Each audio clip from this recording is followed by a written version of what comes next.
You know, it's getting colder outside and you may be tempted to cozy up indoors, but before you do, you better get outside and winterize your garden. That's right. Ferragine Flowers is here with all the tips on putting your garden to bed for the winter. There's stuff we need to do before we can hibernate, right, Frankie? Yeah, there's things we need to do because the work we do now is going to set us up for success next year. And this is an investment, so there's some things that we need to protect. Okay, so how can we protect our plants during the winter season? Main thing we want to talk about is protecting evergreens. And so evergreens like the emerald cedars here, this is a popular evergreen that people plant. You can see how there's several little stems that are coming up. If I was to have a heavy wet snow and it was to come down, it would bend this over and possibly break it. So as long as that it's fairly in a protected area, you can see that it does have the fence there. What we would do with this is we would just put a winter wrap around it. That winter wrap would hold it nice and tight together, and then that wouldn't allow any of that heavy snow to break it. So that's one thing that we need to protect. The other, if we had any tender perennials, if we had anything like a rose bush, we can get a rose hood, and just what we would do is, there's a tender perennial right there, is just pop it right over top like that, put a rock, and that's going to provide a little extra insulation. Now there's a broadleaf evergreen. Broadleaf evergreens are rhododendrons, azaleas, and there's a pieris that's right here. And this is when you're going to use burlap. The burlap, as we'll do a 4-post, is what we'll do is just go right around and just create almost like a little house. It's in the home, in the house there. And the reason why we're going to do this is, number one, is it's going to protect it from wind. Number two, it's going to shade it, not allowing that moisture to be pulled. And then number three, the open top will allow snow to fall in. So we'll just use a staple gun just to staple that together. Boom, boom, boom. And then that's ways that will protect those broadleaf evergreens. Another option for a broadleaf evergreen is you can always spray it with something called wilt-proof. And that wilt-proof is an anti-desiccant. And that anti-desiccant will prevent that moisture loss. So those are just a few ways that you can protect some of your investment in your garden. Okay, just a couple of questions there. How come you use the burlap for that plant, but you use the winter wrap for the evergreen? So the evergreen, I'm not really worried about the sunlight or the wind because it's in that fenced area there, so it's fairly protected. But what I need to do is to hold it tighter together. But with those broadleaf evergreens, it's the wind. See how this is in the center of this area where it's just totally exposed? Yeah. So the burlap not only provides a windscreen, it provides shade.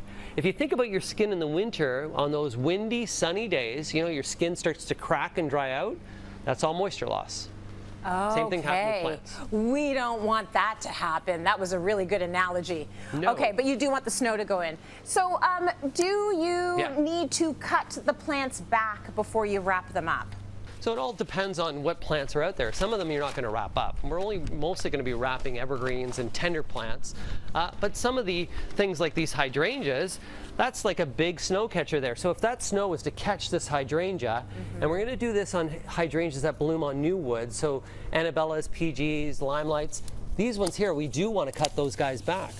And by cutting that back, it's going to be more protected, and then this is going to flush out next season very easily for you, provide new growth, a bigger plant. You're going to be like, oh my God, he's hacking it like crazy. But really, I'm not. I'm just protecting it overall. I really know what I'm doing. I've been doing this for a few years. I trust you. But yeah, it looks like you're hacking it like crazy. Yeah. So that's what you need to do, though, huh? Yeah, and you know, the reason why we're doing that is if I left these guys up, yeah, they look nice, but if we have freezing rain or heavy snow, that's just going to bend that down. And then what happens is it's just going to cause a break. Yeah. That break's not a clean cut. That's more harmful for the plant. So that's why we're cutting that guy back.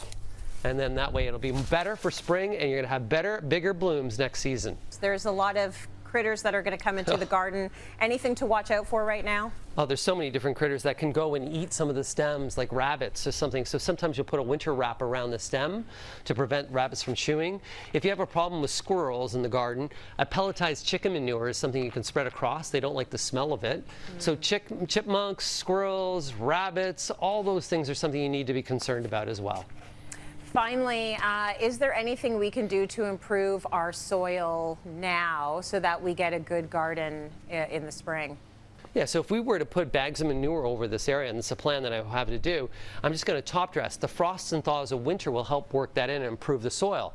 For those that have containers out there and you have soil inside your container, what I recommend for you to do is to empty that out.